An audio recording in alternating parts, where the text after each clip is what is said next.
Message de frère Chris Moïse, le Fils de l'Homme, prêché le mercredi soir 22 août 2018 au tabernacle Chandelier d'Or de Yopougon Santé, Abidjan, Côte d'Ivoire.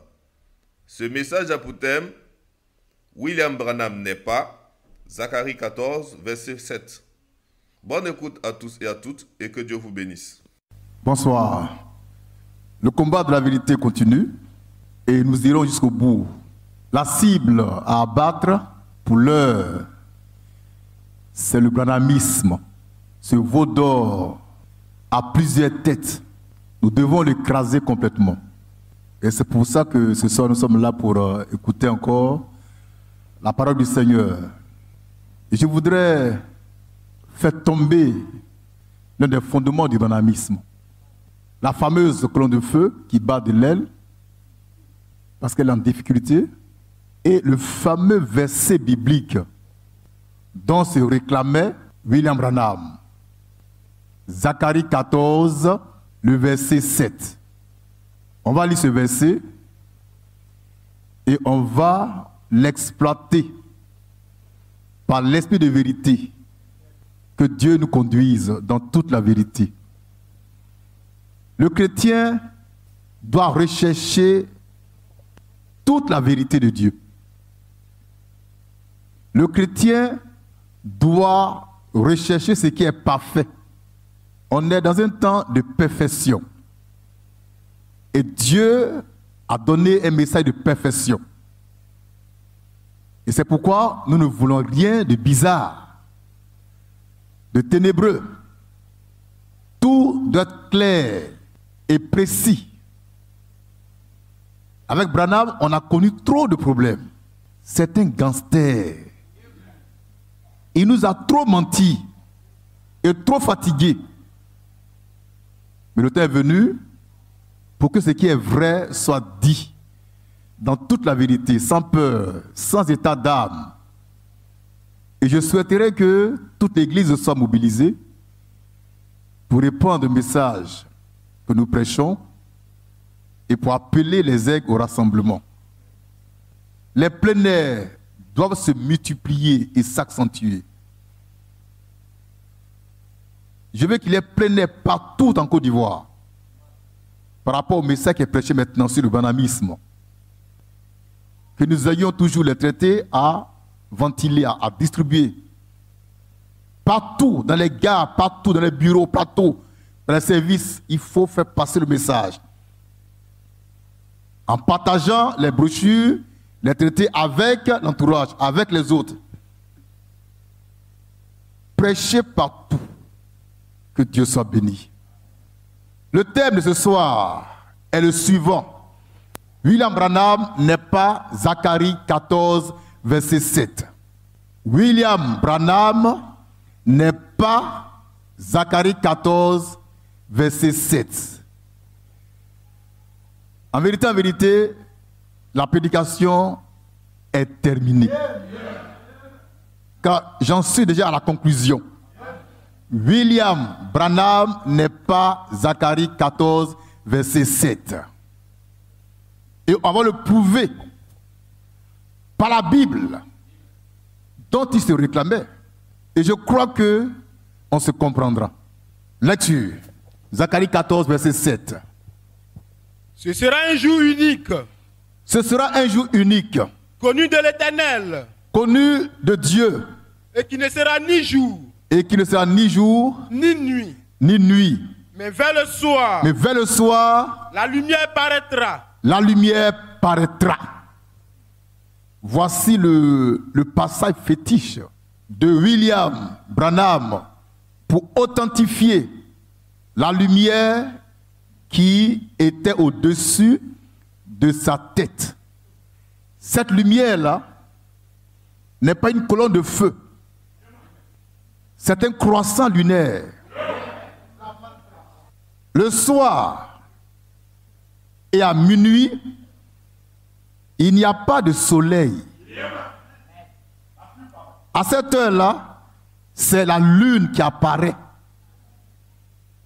Et la lune n'a pas de vie propre à elle-même. Elle n'a pas de lumière. propre à elle-même. Elle reçoit sa lumière et sa vie du soleil. Elle s'alimente auprès du soleil.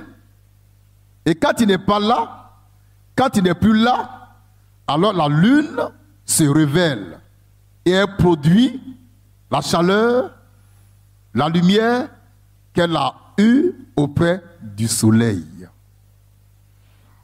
Branham est venu, d'après lui-même, au temps du soir, pour prêcher un message du soir.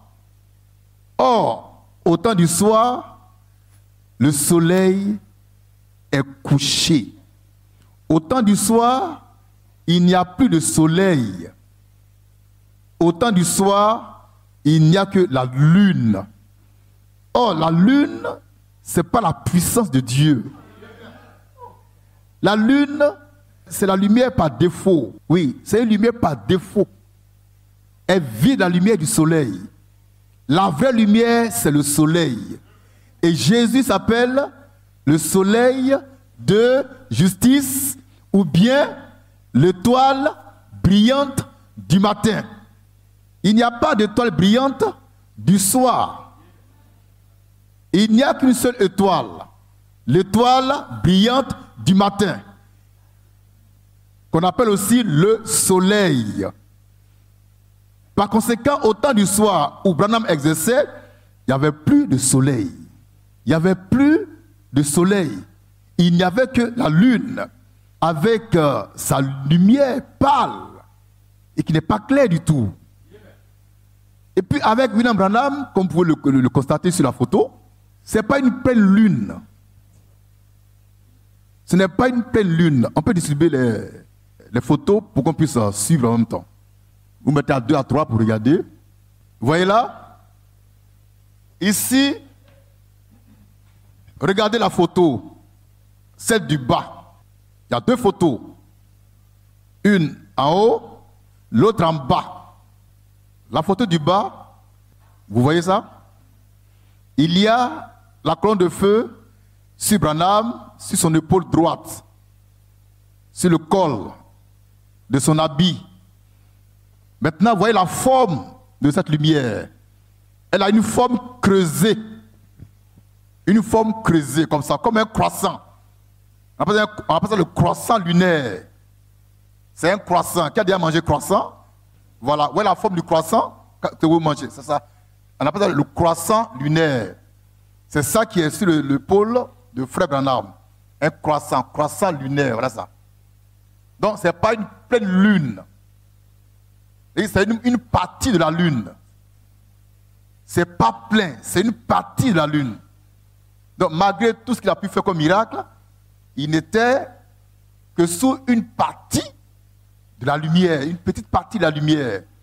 Cette lumière-là, ce n'est pas le soleil, c'est la lune. Donc un croissant lunaire. Ça veut dire que ce ministère n'a pas atteint sa plénitude. C'est un ministère tronqué, imparfait, ainsi que le message. Ce qui est plein, c'est ça, la lune. Mais lui, c'était un croissant lunaire. C'est-à-dire qu'il n'a pas accompli son œuvre de façon pleine. Son message n'était pas plein. C'est pourquoi d'ailleurs, avant de mourir, Dieu a dit, il faut leur dire qu'il y aura un nouveau message qui viendra pour parfaire ton message et le ressusciter d'entre les morts. Alléluia. Maintenant, on revient à Zacharie 14, verset 7. La dernière partie. Vers le soir. Mais vers le soir, Oui. la lumière paraîtra. Ok, ça c'est vers le soir. Alors quand vous voyez une écriture qui dit vers le soir, ça veut dire qu'il y a aussi le matin. Vers le soir, c'est la terminaison. Mais et le début? Il y a quoi au début? Donc on va remonter au premier verset pour voir ce qu'il y a au début avant d'en arriver au soir. Et on va voir que Branham n'est même pas concerné par Zacharie 14, verset 7. Verset premier dit quoi? Voici, Voici, le jour de l'Éternel arrive. le jour du Seigneur arrive. Amen. Voici, le jour du Seigneur arrive. Lecture. Et les dépouilles seront partagées au milieu de toi. Je rassemblerai toutes les nations pour qu'elles attaquent Jérusalem. La ville sera prise, les maisons seront pillées et les femmes violées. La moitié de la ville ira en captivité, mais le reste du peuple ne sera pas exterminé de la ville. L'Éternel paraîtra et il combattra ces nations comme il combat au jour de la bataille. Ses pieds se poseront en ce jour sur la montagne des Oliviers, qui est vis-à-vis de Jérusalem, du côté de l'Orient. La montagne des Oliviers se fendra par le milieu, à l'Orient et à l'Occident, et il se formera une très grande vallée. Une moitié de la montagne reculera vers le septentrion, et une moitié vers le midi. Vous fuirez alors dans la vallée de mes montagnes, car la vallée des montagnes s'éteindra jusqu'à Atzabel. Vous fuirez comme vous avez fui devant le tremblement de la terre, au camp d'Ozias, roi de Juda, et l'Éternel mon Dieu viendra, et tous ses saints avec lui. En ce jour-là, il n'y aura point de lumière. Point de lumière. Lecture. Il y aura du froid. Du froid. Et de la glace. De la glace. Ce sera un jour unique. Un jour unique. Lecture. Connu de l'Éternel. Connu de Dieu. Et qui ne sera ni jour. Ni jour. Ni nuit. Ni nuit. Mais vers le soir. Mais vers le soir. La lumière paraîtra. La lumière paraîtra. On va situer le texte dans son contexte précis. C'est une prophétie que Dieu a donnée. Et Dieu dit quoi au commencement? Verset 1. Voici. Voici. Le jour de l'Éternel arrive. Le jour du Seigneur arrive. C'est quel jour ça? Le jour du Seigneur là, c'est la grande tribulation. Amen. Notez ça. Le jour du Seigneur, c'est la grande tribulation. C'est ce grand jour redoutable dont Dieu parle. En ce jour-là, quand il viendra, l'épouse aura déjà été enlevée. Alors si Branham fait partie de l'épouse, il ne sera même pas là pour accomplir Zacharie 14:7.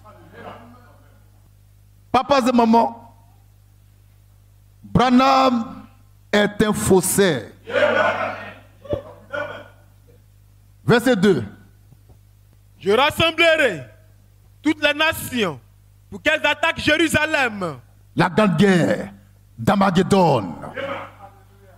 Je rassemblerai les nations pour attaquer Jérusalem. En ce temps-là, l'épouse est déjà partie. Y compris Branham, je l'espère. Alléluia. Lecture. La ville sera prise. Oui.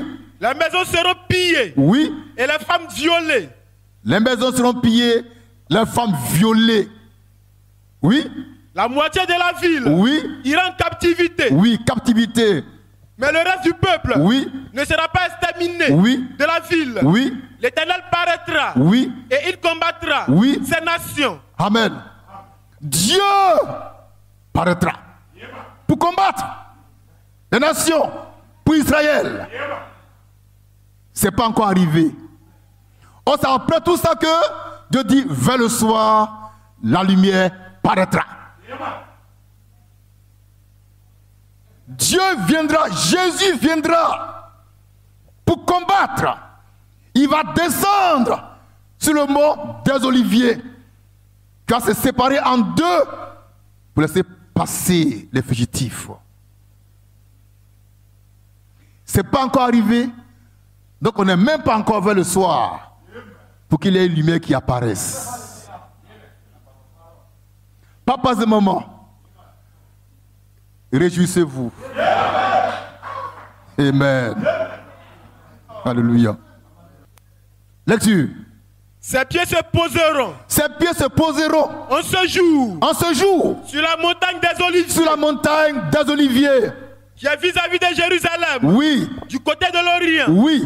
La montagne des Oliviers. La montagne des Oliviers. Se fendra par le milieu. Va se fendre par le milieu. À l'Orient. À l'Orient. Et à l'Occident. Et à l'Occident.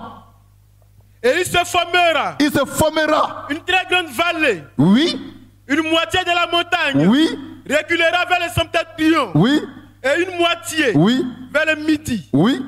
Vous fuirez alors. Oui. Dans la vallée de mes montagnes. Oui. Car. Oui. La vallée des montagnes. Oui. S'étendra. Oui. Jusqu'à Tzazel. Oui. Vous fuirez. Oui. Comme vous avez fui devant. Oui. Le tremblement des terres. Oui. Au temps d'Ozias. Oui. Roi de Juda. Oui. Et l'Éternel mon Dieu. Oui. Viendra. Oui. Et tous ses saints. Oui. Avec lui. Amen. Jésus viendra avec tous ses saints pour cette guerre-là. Et c'est pas extraordinaire. Frère Branham fait partie des saints. Il sera là. Pas pour prêcher, mais pour le combat. Or, ce combat aura lieu avant le soir. Avant le soir. Amen. C'est après ce combat que Dieu dira, vers le soir, la lumière paraîtra. Donc le matin, c'est un temps de ténèbres. Pourquoi ténèbres? À cause de la guerre, la souffrance, le viol, les tueries, les massacres. Mais le soir, vers le soir, la lumière paraîtra. Cette lumière, elle est israélite. Mais ce n'est pas une personne. Amen. Elle ne va pas s'incarner. Oh. Elle ne va pas s'incarner. La lumière du soir, là, ce n'est pas un homme. C'est l'espérance, la liberté, la vie, l'assurance, la paix. Quand le matin c'était le chaos, mais vers le soir, il y aura la liberté. Parce que Jésus aura combattu. Jésus aura gagné. Vers le soir, c'est la liberté, la prospérité, l'amour, la joie, la paix. Cette lumière n'est pas un homme. Amen. Elle n'est pas un homme. C'est un symbole pour dire que le matin, il y a eu la guerre, mais le soir, c'est la paix. C'est tout. Jésus dit, la lumière, c'est la vie des hommes. La lumière, c'est ta vie. Et ta vie, là-dedans, il y a tout ce qui est vie. La joie, le bonheur, la prospérité, l'amour, l'assurance, la sainteté. C'est ça la lumière du soir qui va paraître après la lumière du matin, qui était ténèbres. Jésus dit, gardez-vous que votre lumière ne soit pas ténèbres. Attention, Jésus parle. Frère, je ne sais pas si on doit continuer. Hein? Mais la lumière du soir, dont parle Zacharie 14, 7, ce n'est pas un homme, elle ne va pas s'incarner, non. C'est le symbole de l'espérance, de la liberté après la guerre, la guérison après la guerre. C'est tout.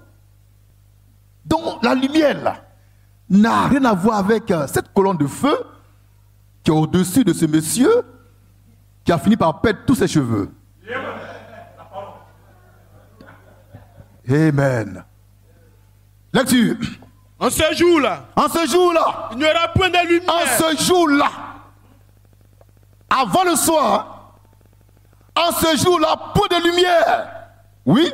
Il y aura du froid. Du froid. Et de la glace. De la glace. Ce sera un jour unique. Un jour unique. Connu de l'Éternel. Connu de Dieu seul. Un jour unique. Ce jour-là, c'est le jour grand et redoutable. Malachie 4, 4, 5. Il y a un jour unique que Dieu connaît. C'est la grande tribulation.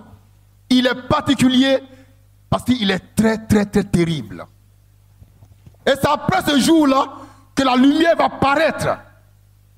Et ce jour-là, quand elle va se manifester, l'église, l'épouse, sera déjà partie. La grande tribulation. Lecture. Malachie 4, 5. Oui. Lecture. Voici. Je vous enverrai Élie. Je vous enverrai Élie le prophète. Avant que le jour de l'Éternel arrive. Ce jour grand. Et redoutable. On revient à Zacharie 14, 1. Lecture. Voici. Le jour de l'Éternel arrive. Le jour de l'Éternel arrive. On repart à Malachie 4, 5. Malachie 4, 5. Malachie 4, 5. Voici. Je vous enverrai Élie le prophète. Oui. Avant que le jour de l'Éternel arrive. On retourne encore à Zacharie 14, 1. Vous voyez le mystère? Vous voyez le mystère? C'est propre. Alléluia! Oh! Là-dessus. Voici. Le jour de l'Éternel arrive. Amen. Le jour de l'Éternel arrive. On repart. Malachie 4, 5. Lecture. Voici. Je vous enverrai Élie. Oui. Le prophète. Avant que le jour de l'Éternel arrive. Ce jour grand. Et redoutable. C'est la grande tribulation. Un jour grand et redoutable. Unique en son genre. Avant ce jour-là, Dieu enverra Élie le prophète. Et le jour-là viendra. Et pendant qu'il viendra, ça a chauffé en Israël. Et Jésus viendra combattre. Mais le temps du soir dont on parle là n'est pas encore venu. Et c'est après tout ça que la lumière va paraître. Vers le soir. Pour mettre fin à la guerre. Et pour inaugurer une ère nouvelle. L'ère de la liberté nationale. Cette lumière de Zacharie 14, 7, ce n'est pas une personne. C'est le symbole de la liberté nationale. Liberté israélite. Le symbole de la victoire sur les ennemis par Jésus-Christ. C'est la gloire. C'est la joie. C'est le bonheur, les retrouvailles. Lecture. On repart dans Zacharie 14, verset 7 d'abord. Lecture. Ce sera un jour unique. Oui. Connu de l'Éternel. Oui. Qui ne sera ni jour. Oui. Ni nuit. Oui. Mais vers le soir. La lumière paraîtra. La lumière paraîtra. Un jour unique, il fera ni jour ni nuit. Mais vers le soir, la lumière paraîtra. On est au verset combien? 7. Verset 8. En ce jour-là. Des eaux vives. C'est quel jour maintenant? Quand ça fait 2 fois on dit en ce jour-là. C'est quel jour ici là? C'est le nouveau jour. C'est le nouveau jour qui met fin à quoi? À la guerre. À la guerre. La guerre est finie. Un jour nouveau se lève. En ce jour-là, il y aura quoi? Des eaux vives sortiront. Des eaux vives sortiront d'où? De Jérusalem. De Jeffersonville. Elles sortiront de Jérusalem. De Jérusalem. Pas de Jeffersonville. De Jérusalem. C'est ça l'écriture. Donc Branham c'est un faussaire. Il aimait tous les titres. Il aimait ça. Il a tout fait pour ramener tout à lui. Même Dieu lui-même, il a ramené à lui. Mais non. Tu ne peux pas accomplir toutes les prophéties, ce n'est pas possible. Il s'est vanté d'être le dernier prophète, alors il a tout fait pour accomplir toutes les paroles de Dieu. Ce n'est pas possible. Dieu va te confondre. Dieu va te confondre. Dieu va te confondre. Et Dieu l'a confondu. En ce jour nouveau, des eaux vives sortiront de Jérusalem. De Jérusalem. Et non de Jeffersonville. S'il vous plaît.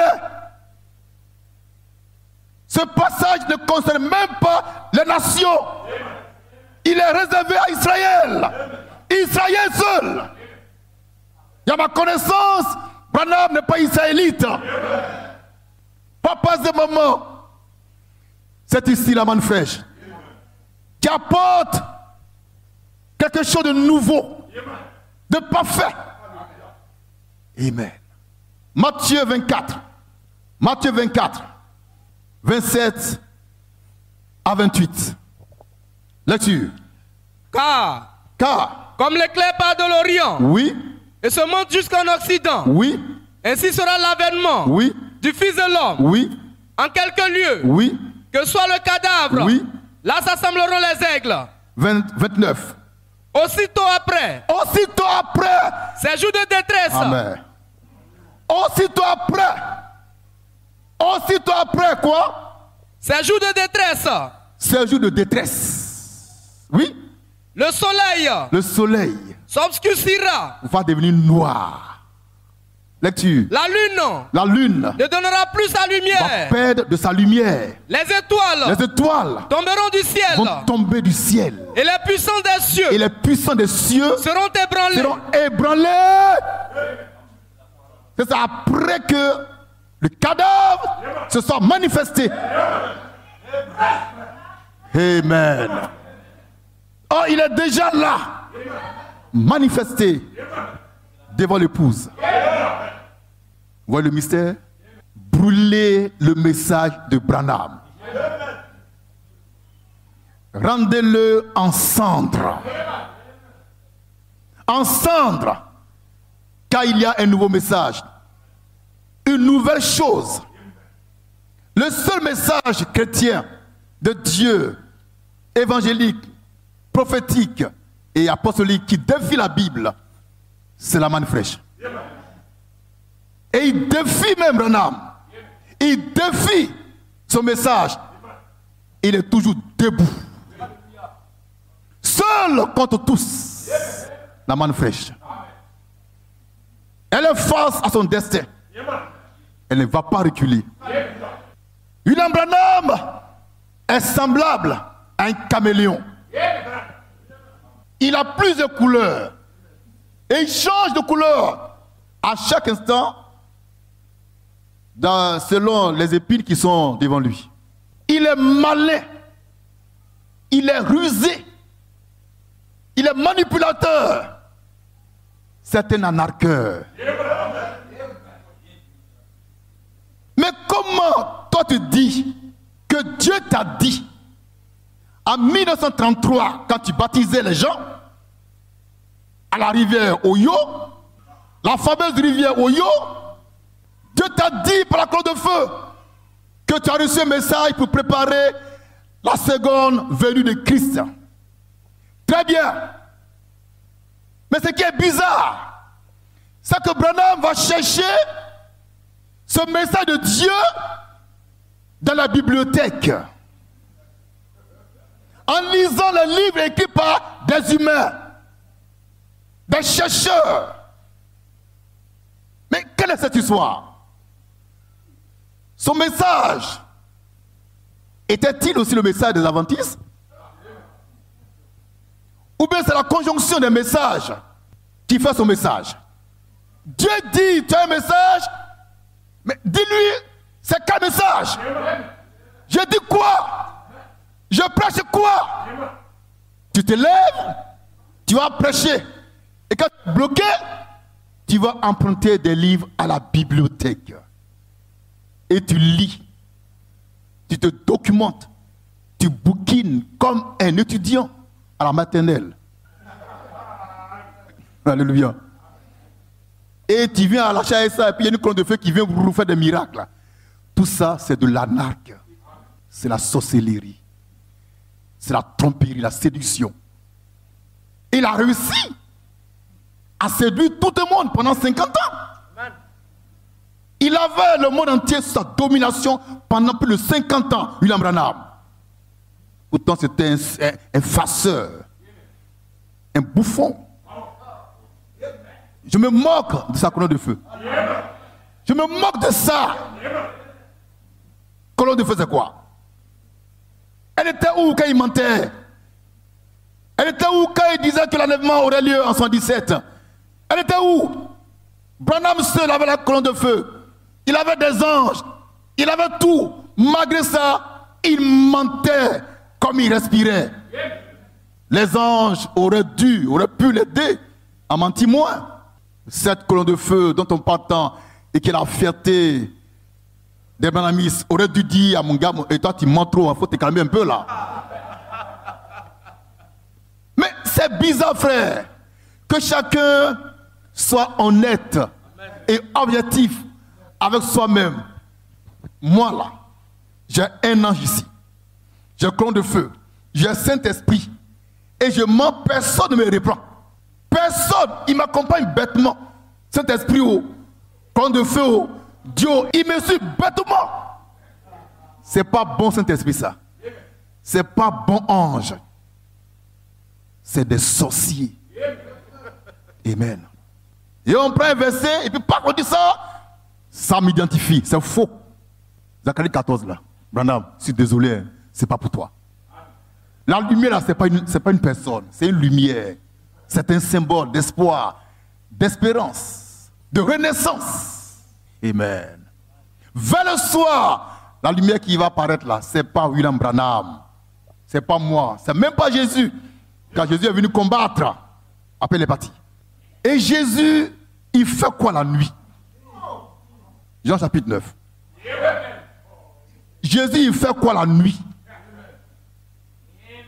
Jésus, il fait quoi la nuit? Jean 9, lecture. Lecture. Jésus vit en passant un homme avec des naissances. Ses disciples lui firent cette question. Rabbi, qui a péché, cet homme ou ses parents, pour qu'il soit né aveugle? Jésus répondit, ce n'est pas parce que lui ou ses parents ont péché, mais c'est afin que les œuvres de Dieu soient manifestées en lui. Il faut que je fasse. Il faut que je fasse. Tandis qu'il est jour. Il faut que je fasse. Laisse-moi lire. Oh là là. Tandis qu'il est jour. Tandis qu'il est jour. Reprends ça, reprends ça. Il faut que je fasse. Il faut que je fasse. Tandis qu'il est jour. Pendant qu'il est jour. Les œuvres. Les œuvres. De celui qui m'a envoyé. De mon Père. La nuit vient. La nuit vient. Où personne ne peut travailler. Personne ne peut travailler. Alléluia. La nuit vient où moi je ne travaille pas. La nuit vient, je ne travaille pas. Alléluia. Moi Jésus, je travaille le jour. La nuit, je ne fais rien. Frère, tu reprends ça encore pour nous. Il faut que je fasse. Il faut que je fasse. Tandis qu'il est jour. Tandis qu'il est jour. Les œuvres. Les œuvres. De celui qui m'a envoyé. De celui qui m'a envoyé. La nuit vient. La nuit vient. Où personne. Ne peut travailler. Ne peut travailler. Et quelqu'un vient la nuit, le soir, et il dit Dieu avec moi. Matthieu 13. 13 combien? Verset 24, c'est ça? 13, 24. C'est ça? Ok, lecture. Il leur proposa. Oui. Une autre parabole. Oui. Et il dit. Il dit. Le royaume des cieux. Oui. Est semblable à un homme. Oui. Qui a semé. Oui. Une bonne semence. Oui. Dans son champ. Oui. Mais. Pendant que les gens dormaient. Pendant que les gens dormaient. Pendant que les gens dormaient. Le soir on dort. À minuit on dort. Oh. Pendant que les gens dormaient, là-dessus, son ennemi vint. Son ennemi vint. Sema de l'ivraie. Sema de l'ivraie. Parmi le blé. Parmi le blé qui a été semé le matin. Et et s'en alla. Alléluia. Matthieu 13, combien? 24, 28. Voilà. Donc, le mystère est grand, mais ça va aller. Ma prière, c'est que nous comprenions les Écritures et la puissance de Dieu. Je ne fais pas de miracle. Chasse pas des morts, c'est pas grave. William Branham a créé les écureuils par sa parole. Il a créé, qu'est-ce qu'il a créé encore? Les plantes. Un petit poisson était mort, il a ressuscité d'entre les morts, un poisson. C'est bien. Tout ça, c'est fini. Maintenant, ce qu'il a dit là, c'est resté. Maintenant, nous, on regarde là-dedans. On voit que ce n'est pas clair.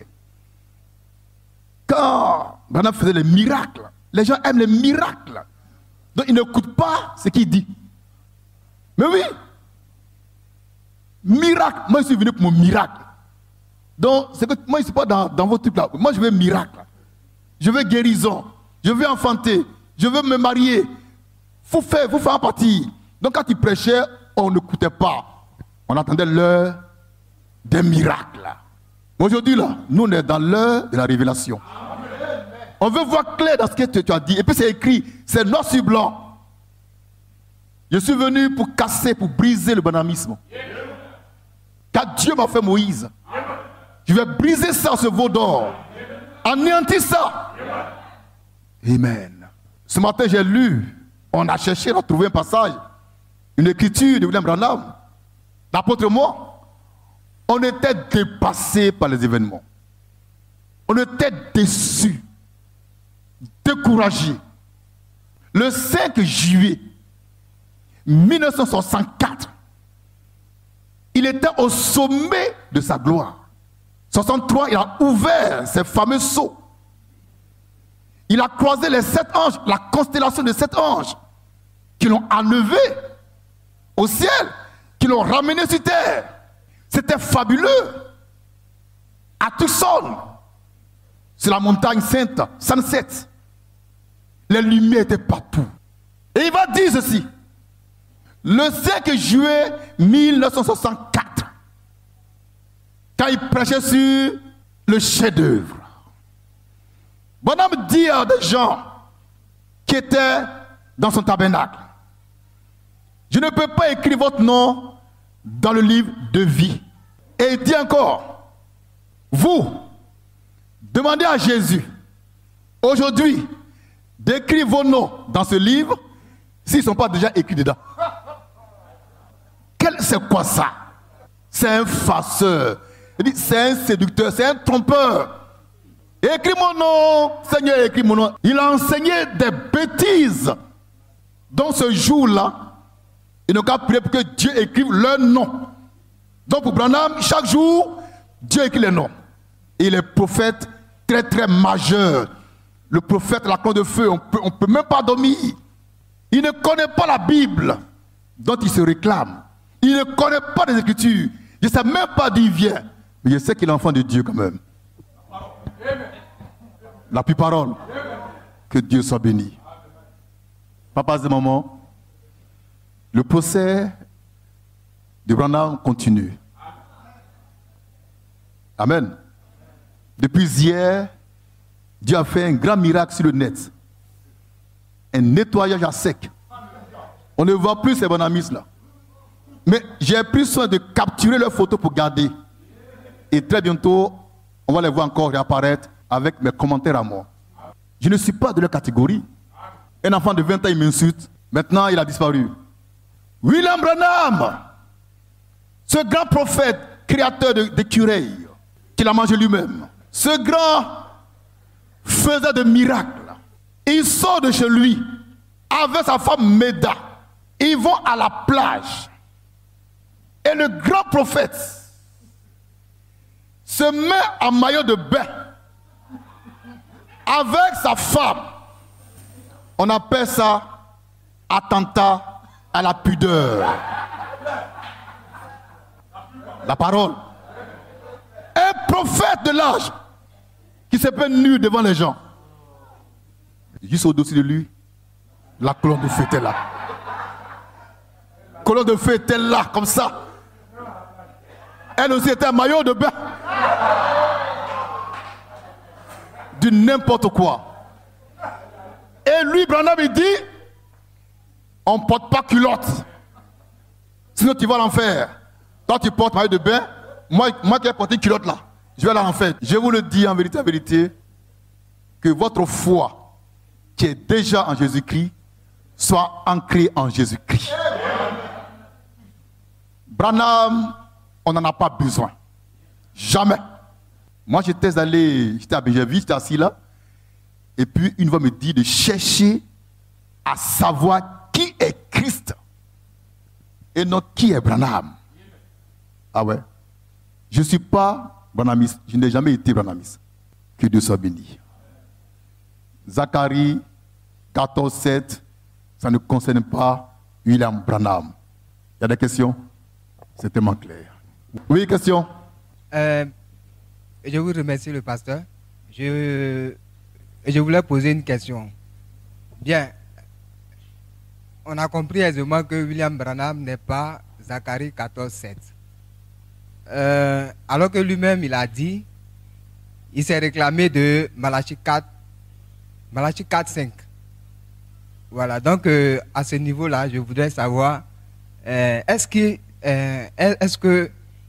est vraiment Malachie 4:5? Maintenant, qu'est-ce qu'on peut retenir? Puisque Malachie 4:5 dit que Élie viendra pour, avant le jour grand et redoutable. Donc là, je voudrais comprendre, est-ce que il est vraiment Malachie 4:5? Amen. Voilà. Malachie 4:5 aura aussi son procès. Ainsi que Apocalypse 10, verset 7. Mais je vais donner un avant-goût par rapport à Malachie 4:5. Dis quoi? Voici. Je vous enverrai Élie. le prophète. Donc tu mets Élie le prophète. Lecture. Avant que le jour de l'Éternel Oui. arrive. Oui. Ce jour grand Oui. et redoutable. Oui. Il ramènera Oui. le cœur des pères Oui. à leurs enfants. Oui. Et le cœur des enfants Oui. à leurs pères. Voilà. Le cœur des enfants à leur père. Donc enfant vers père. Madame dit il est à ce niveau-là, c'est ça, hein? Il ramène le cœur des enfants vers les pères de la foi. Et en particulier, c'est qui son modèle? C'est l'apôtre Paul. N'aie pas peur. Oh là là. N'aie pas peur de Branham. Branham a dit au premier ciel à un ange, j'ai prêché le même message que Paul. Et il se réclame de Malachie 4:5. Très bien. On prend le message de Paul et celui de Branham. Et puis on fait une comparaison pour voir s'il dit vrai ou faux. Ça, c'est un travail scientifique. Branham dit que tout bon chrétien doit payer la dîme. Ça, c'est son message. Est-ce que Paul a prêché la dîme? Donc déjà, Malachie 4 est en train de tomber. Mais il ne tombera pas complètement. D'accord? Branham, c'est un Élie par défaut. Il est le contraire du vrai Élie. C'est un démolisseur. C'est-à-dire, il bâtit puis il détruit. Il n'est pas intelligent. Il n'est pas sage. Il a le comportement de ce Élie le Tishbite, qui un matin s'est levé pour défier les prophètes de Baal. Ils lui ont rien fait. Hein? Ils ne lui ont rien fait. Un matin, il dit, c'est vous les faux là. Je vous lance un défi. Prouvez-moi sur mon camel. Ils sont arrivés là-bas. Et puis, il va leur donner les critères, les principes du défi. Donc, il va imposer sa volonté à lui, Élie. On va bâtir l'autel, on va tuer les animaux, et puis invoquer Dieu, votre Dieu, pour qu'il envoie le feu. Après, moi, si je vais faire pour moi. Donc, Élie, qu'est-ce qu'il fait? Il bâtit l'autel. Les prophètes de Baal ont invoqué le Dieu. Ce jour-là, il était absent. Donc, le feu n'est pas tombé. Élie monte maintenant en chair. Il dit, arroser d'eau l'autel là. Il était sûr de son sujet. Il invoque le feu qui descend, qui détruit l'autel qu'il a bâti. Toi, tu viens, tu dis, tu es venu pour rebâtir l'autel de l'Éternel. C'est ça, hein? Donc tu as rebâti, maintenant ton feu est venu détruire encore. Donc, tellement Élie, le Tishbite, était enflé d'orgueil, de vanité, il a dépassé, est sorti de la volonté parfaite de Dieu. C'est pourquoi le feu est venu tout détruire. Maintenant, quand le feu a tout détruit, Élie se saisit de ces prophètes de Baal, il les égorge. Il était couvert de sang, le sang giclait, il les égorgeait. Il était content parce que Dieu agissait en lui. Il y avait l'onction, la puissance pour égorger les gens. Mais quand il a tué le dernier prophète, le dernier faux prophète, Akab a fait le point à sa femme Jézabel. Elle dit, je te le jure, Élie là, je vais le tuer. Mais quand la nouvelle est parvenue à Élie, le Tishbite, le grand prophète de feu, il a détalé comme un petit lapin. Il a fui devant une femme. Il a tué des hommes. Il a fui devant une femme. Et Dieu ne l'a même pas regardé. Il n'a même pas écouté Élie. Il ne l'a même pas protégé. Mais pourquoi? Il était sorti de la volonté parfaite de Dieu. Tu bâtis, tu détruis. Pourquoi? Le feu pouvait venir consumer l'Holocauste sans détruire le tel. Maintenant tu as détruit, il faut qu'Élie vienne encore rebâtir. C'est l'image de Frère Branham. Il est venu bâtir, il a détruit. Alors Dieu enverra un Élie pour rebâtir ça. C'est pourquoi il m'a dit, le Dieu d'Élie est sur toi. Le Dieu d'Élie est sur toi. C'est pour rebâtir ce qu'il a gâté. Cet homme qui n'est pas sage. Branham, il veut tout prendre. Est-ce que tu peux tout prendre? Laisse-moi petit, là, j'ai venu faire. Mais écoutez-le prêcher. Mais il frappait de l'humiliation. Pentecôtistes, Assemblée de Dieu, vous êtes des bisons, des bizarres. Il les insultait. Il a osé, en 63, dit, j'accuse cette génération. Voici votre accusateur, William Branham. Il dit, j'accuse. Mais quand tu accuses là, il faut être sûr que tu accuses, hein, parce que toi, ça va t'accuser. Amen. Donc, c'est un Élie, hein, Élie, mais pas défaut. Parce qu'il est venu pour rebâtir, il a tout gâté, parce qu'il n'est pas sage. Aujourd'hui, on voit que ce qu'il a, il a écrit même là, c'est encore plus grave que ce que les prophètes de Baal ont fait. Tu as répondu. Question? Fils de l'homme. Ouais. Bon, autant de Branham là, c'est vrai, il faisait des miracles, il prêchait, il disait des choses, c'était bizarre. Mais est-ce que, moi je me pose la question quoi, parmi ceux qui le suivaient là, et les gens même, est-ce qu'ils ne doutaient pas de ce qu'il prêchait? Est-ce qu'ils ne doutaient pas de ce qu'il prêchait? Mais comme il y a la colonne de feu, et puis il y a une confirmation surnaturelle, bon, peut-être ça poussait les gens sont tués quoi. Bon, il me pose la question quoi, parce que ce qu'il dit là, il y a tout de choses bizarres. Personne n'a eu le courage de peut-être lui dire ça. Si, il y a eu des gens courageux en son temps là. Ah, Dieu merci. Il y a eu des gens courageux en ce temps là. Et à chaque âge, il y a des gens courageux. Assieds-toi frère. Il y a un monsieur qui s'appelle Gordon Lindsay. Gordon Lindsay. C'est lui qui était le rédacteur en chef de Frère Branham. Il écrivait ses livres, il les corrigeait et il les faisait imprimer. Il s'appelle Gordon Lindsay. C'était un bras droit de Frère Branham. Il était dans son équipe, dans son staff. Lindsay.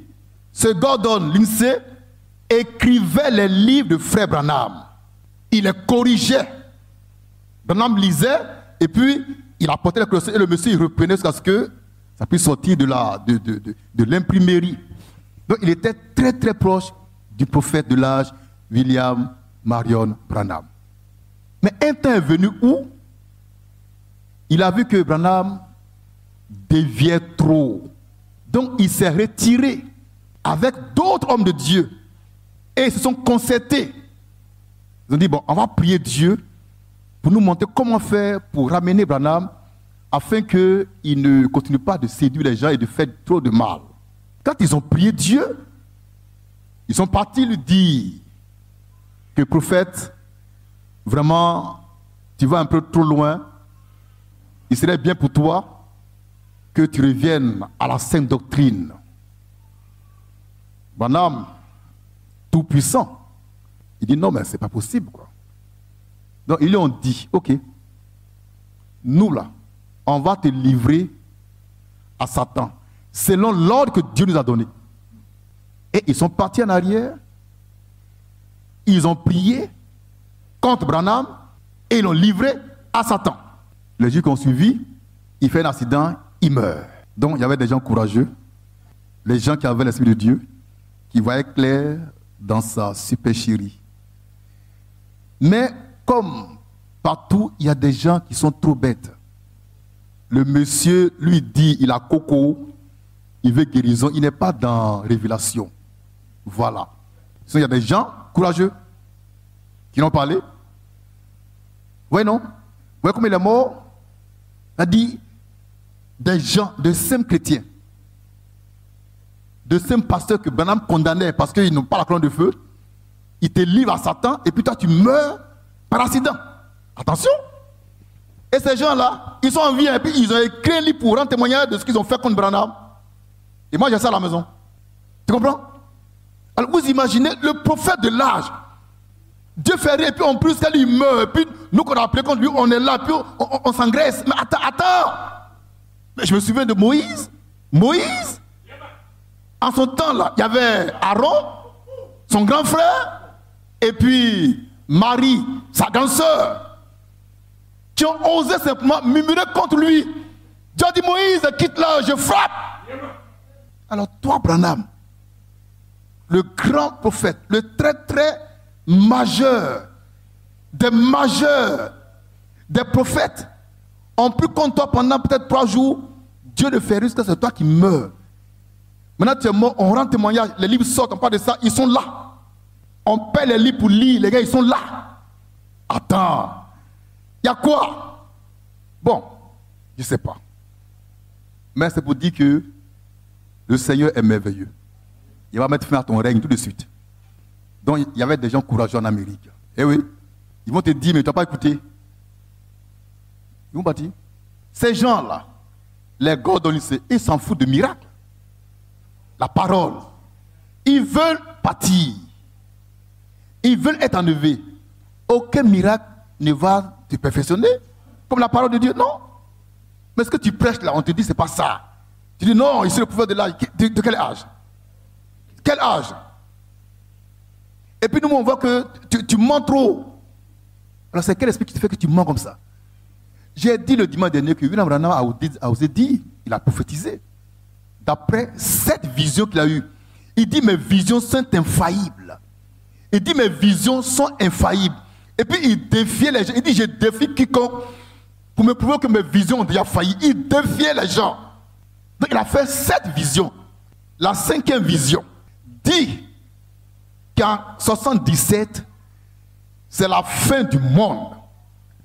Et l'apparition des 1000 ans de règne. William Marion Branham. Alors comme il était puissant en miracle, les gens ont prêté oreille à sa prophétie. Et quand le temps approchait, ceux qui étaient en vie, ils ont rendu démission pour aller se consacrer parce que très bientôt, le Seigneur revient pour l'enlèvement. Il ne partait même plus en boîte. Même quand il fait froid, whisky, il ne buvait plus ça. Parce que très bientôt, 117 là, enlèvement, 74, la consécration a fait un bond en avant. Toute l'Amérique était consacrée. Toute l'Amérique. Les enfants, les femmes, les vieux, les jeunes. Mais ça appelle si les gens se saluaient de peur, de péché en parlant. 74, décembre 74. Maintenant, on va maintenant en 77 là. Aïe. Mais vers les minuit, c'est-à-dire 23h74, dans toutes les maisons, tu ne parles pas à quelqu'un. Parce qu'en un clin d'œil, on va partir. On va parler, tu vas pécher, puis tu vas rester. Hein? Jusqu'à 77 est venu. 77, décembre 77, les gens disent, la prophétie là. Hein? Or, déjà, ils ont rendu des missions pour s'asseoir à la maison. Et voilà, 78. On les a mis à la porte. L'enlèvement n'est pas venu. La fin du monde non plus. On a cherché Branham, on ne l'a pas trouvé. Il était déjà mort. Sa chance qu'il n'était pas là, sinon ce jour-là, ils allaient le déchirer en petits morceaux. Et ça fait que beaucoup d'Américains ont dit c'est un faux prophète. C'est un faux prophète. Le cas le plus concret que moi je connais, c'est celui de Tommy Osborne. Madame est mort en 65. C'est lui qui a fait son oraison funèbre. Il a dit, je le cite, l'homme là, c'est l'homme Jésus. Il dit c'est Jésus qui est couché là. Mais en 77 là, il dit lui qui est couché là. Mon frère, je ne connais pas son nom. Hein. Et il est sorti du message de Branham. Il dit mais c'est un faux type. C'est un faux type. Vous comprenez, non? Donc, il s'est passé beaucoup de choses en Amérique. Bon, comme je lis beaucoup, j'ai beaucoup de connaissances. Il s'est passé beaucoup de choses. Beaucoup. Les branhamistes n'en parlent pas. Pourquoi? C'est des séducteurs. Mais on ne peut pas te séduire. Ce n'est pas possible. On va tout dire. Et moi, j'ai les preuves. Hein. Moi, j'ai les preuves. Moi, j'ai les preuves. Je peux monter ça. On va le lire ensemble. Il y a un document qu'un frère m'a donné. Pasteur Sanogo. Le document dit, ça a été écrit par Rebecca Branham. Dans ce document-là, il y avait Rebecca Branham, il y avait lui-même Branham et sa femme Meda dans la voiture. Et il y a eu une chaude discussion entre le mari et sa femme. C'était chaud même, la colère.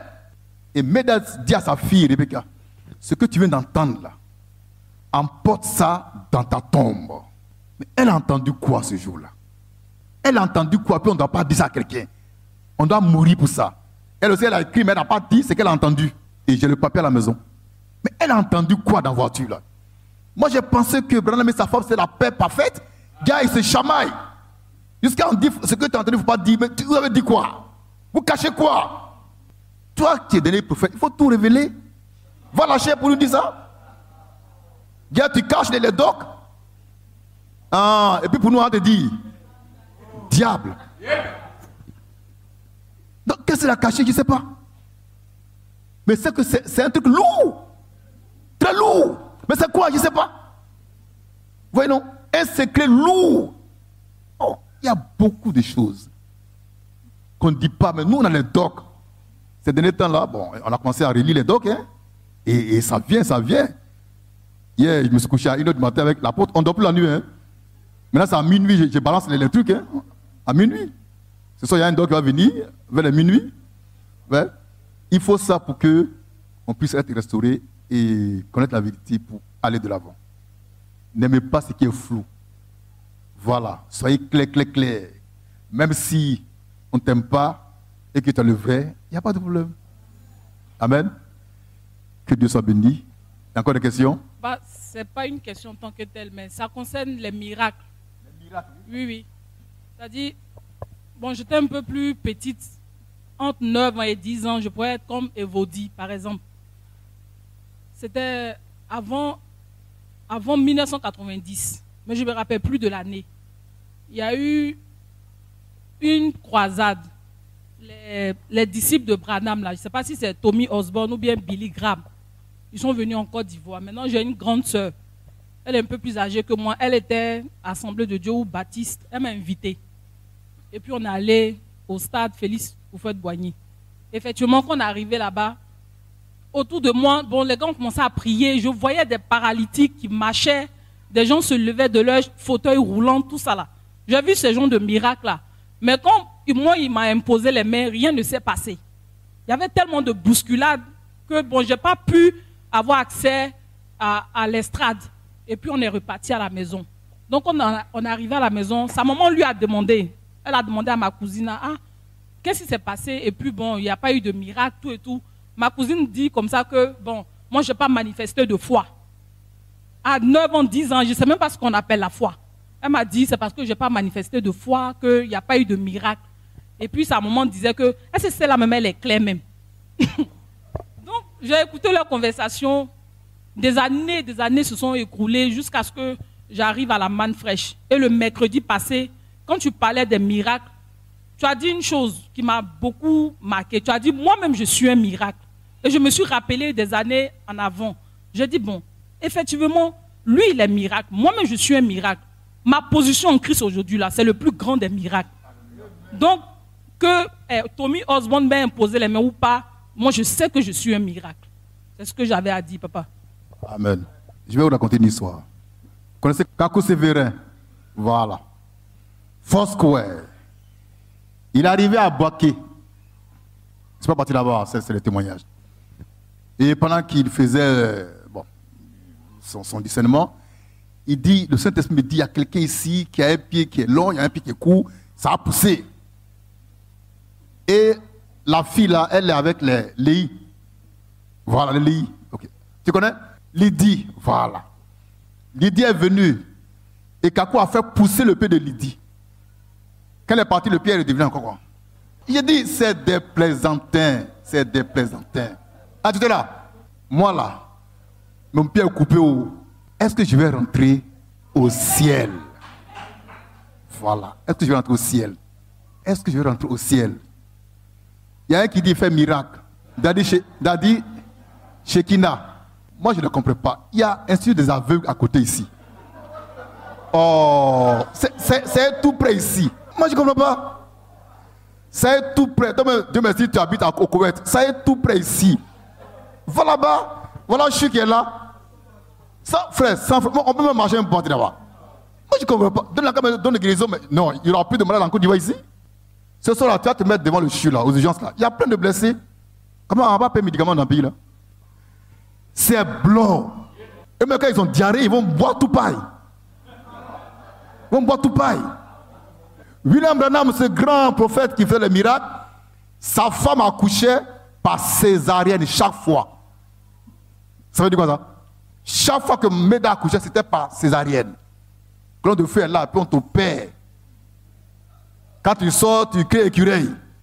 Non, il y a les diables dans le pays là. Il y a des questions. Au fait, fils de l'homme, ce n'est pas une question en tant que telle. Mais ce que vous venez de prêcher là, je comprends par là que tu ne peux pas incarner toutes les choses. Si tu as un don spécial, c'est dans ce don-là que tu peux exercer. Maintenant, si tu veux prendre autre chose, tu peux rentrer en brousse. C'est le cas de Branham. Tu vas rentrer en brousse, ça c'est clair. Il a un don, il guérit, et puis il veut prêcher. On lui-même sait que ce n'est pas soi-même, mais il force quoi. Mais il y a ce qu'il avait.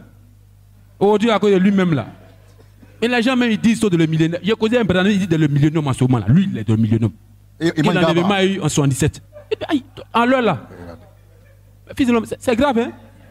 C'est la séduction par les miracles. Ah! Oui, oui. Il dit séduit par les miracles. Non, mais c'est pas possible. Et qu'il me parle, non, la colonne de feu est sortie. Il dit, attends, c'est un millénaire. Il dit, oui. Il y a 77, il y a un enlèvement. Nous, on est dans le millénaire. Ah! Fils de l'homme, vraiment, c'est pas possible. C'est ce que Jésus appelle la séduction par les miracles. Dernier temps, c'est ça qui est là. Branham, il a fait des dégâts, frère.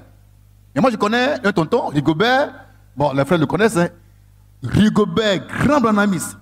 Il m'a dit que lui, il est déjà enlevé. Il n'est pas là. Hein. Il est déjà enlevé. Maintenant, il dit, François, si tu ne crois pas, on va au CHU, on va ouvrir mon cœur, ma partie, mon cœur n'est pas là. Ça ne bat pas. Il dit, il n'a plus de cœur. Donc, s'il ne croit pas là, on n'a qu'à aller à l'hôpital. J'ai dit, je n'ai pas envie de me créer des ennuis. Maintenant, je veux me trouver au travail. Rigobert, il est midi, on s'en va manger. Bon, quelqu'un qui est enlevé. Quelqu'un m'a dit, il est enlevé. J'ai payé mon plat, je ne l'ai pas invité. Il me dit, frère François, et moi? Et, tu veux quoi? Il dit, il va manger. Il dit, tu ne mangeras pas. Tu es enlevé, non? Tu ne mangeras pas, tu es enlevé. Il a été séduit par les miracles de Branham. Donc pour lui, il est enlevé. Il est dans le millénaire. Voilà. Voilà. Jésus, il parle. Hein? Il dit les gens vont faire de grands miracles pour séduire, même les élus, c'était possible. Vous voyez? Comment quelqu'un peut te dire il est dans le millénaire et puis il est devant toi, et puis c'est les plus pauvres de la terre. Ils sont endettés, ils sont sales, poisseux, et ils sont dans les millénaires. C'est pas vrai? J'ai connu un comme ça avec Gédéon. Lui s'appelle Obed Branham. Dans le tabernacle, tout le monde porte le nom de Branham. Kofi Branham, Elisabeth Branham, Jean-Jacques Branham, tout le monde Branham, Branham, Branham.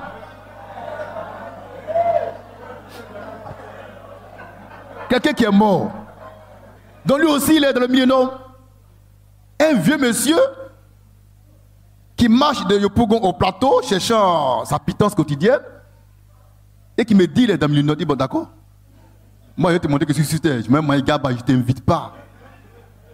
Tout ça, c'est des choses qui ne sont pas, c'est pas bien. Ça peut aller? Oui, JB. Je pense que la seule vraie chose que Branham a dit dans tout son ministère, c'est de brûler son message. C'est tout. C'est ça seulement Dieu l'a inspiré, sinon les autres là, c'était un bruit. Effectivement, c'est ça le vrai message de Branham. Brûler son message. C'est ça son message. Amen. Donc il n'est pas le dernier messager. Son message n'est pas le dernier. Ça c'est clair. Tout à l'heure, les frères m'ont fait lire encore des citations. Branham me dit que quelqu'un va venir le remplacer, tout ça. Et il dit même qu'il ne sera même pas de son groupe. Oui. Il sera un étranger. Et il dit ça en 63. C'est-à-dire que quand la mort venait, là, il a commencé déjà à savoir que non, là, que Dieu soit béni. Pour toute question ou préoccupation relative à cette prédication, veuillez appeler au numéro suivant, plus 225 09 07 18 70 ou plus 225 01 98 68 63. Nous vous invitons également à consulter notre site web www.la-man-fraîche.com. Que Dieu vous bénisse abondamment.